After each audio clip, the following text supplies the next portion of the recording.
Guys, bago natin sisimulan yung topic natin na Facebook marketing, magpapakilala muna ako sa inyo.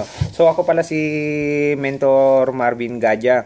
So ang pag-usapan natin ngayon ay yung Facebook marketing. Baka makakapagbigay ako ng kunting tips sa iyo na magagamit mo sa iyong negosyo. So kung may ballpen ka dyan at saka papel, isulat mo para at least maliwanag at di mo makakalimutan yung mga babanggitin ko at saka sasabihin ko. Kung alam ko kung sa karamihan ngayon na pumapasok sa ganitong negosyo, networking, marami yung mga naghihingalo, marami yung mga tumitigil, napapahinto, nagkukwit dahil sa nahihirapan sila na gawin yung negosyo, nahihirapan sila i-promote, hindi nila alam kung saan sila magsisimula para umpisan yung negosyo.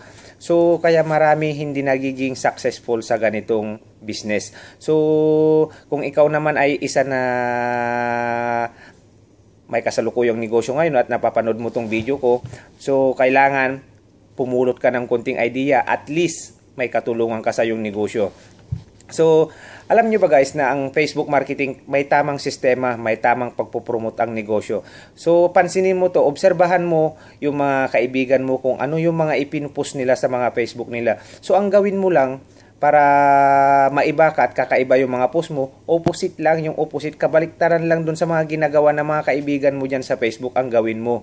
Huwag kang sasabay sa agos na ginagawa nila na hindi ka magkakapera sa dami ng likes. Yung mga naglalike dun sa mga kaibigan mo, hindi naman sila nagkakapera. Ikaw ay ibahin mo yung sarili mo. Ikaw ay may ipinopromote na negosyo. Kung gusto mo talaga magkaroon ng successful na negosyo at saka success na resulta, kailangan kabaliktaran dun sa gawin mo. Kaya ganito, maraming nagninegosyo ngayon, gustong kumita. Karamihan naman na pumapasok sa ganitong negosyo ngayon ay mostly na karamihan baguhan. Yung mga baguhan na to ay gusto lang, naingganyo lang o kaya gusto lang kumita na kagaya natin.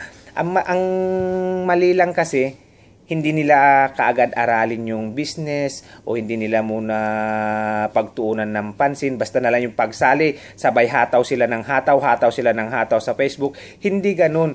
Maling sistema yun, yung ganun hataw ka ng hataw. Oo, tingnan mo kaya maraming madaling nagsawa, nagquit o kaya na pahinto dahil sa maling ginagawa nila. Iniisip kasi nila, hataw sila ng hataw sa Facebook, wala namang resulta.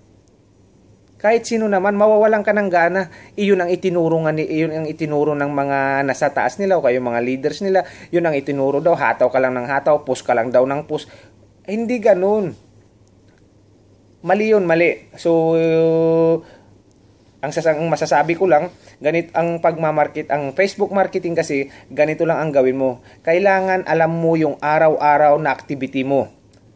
Hindi yung pwedeng bukas ay patsatsambahan mo kung hindi mo ngayon pa lang, advance, alamin mo na kung ano yung activity mo bukas para hindi ka mahirapan sa negosyo mo. Alamin mo rin yung paano mag-market dyan sa Facebook. Alam mo kung sino yung minamarket mo, kung sino nga ba yung mga tinatarget mong tao dyan sa Facebook.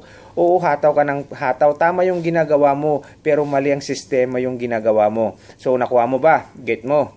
So, at least may konting idea ka. Ganun lang. Kailangan alam mo kung sino yung minamarket mo dyan sa Facebook mo. Alam mo kung tama yung sistema na sinusundan mo. At alam mo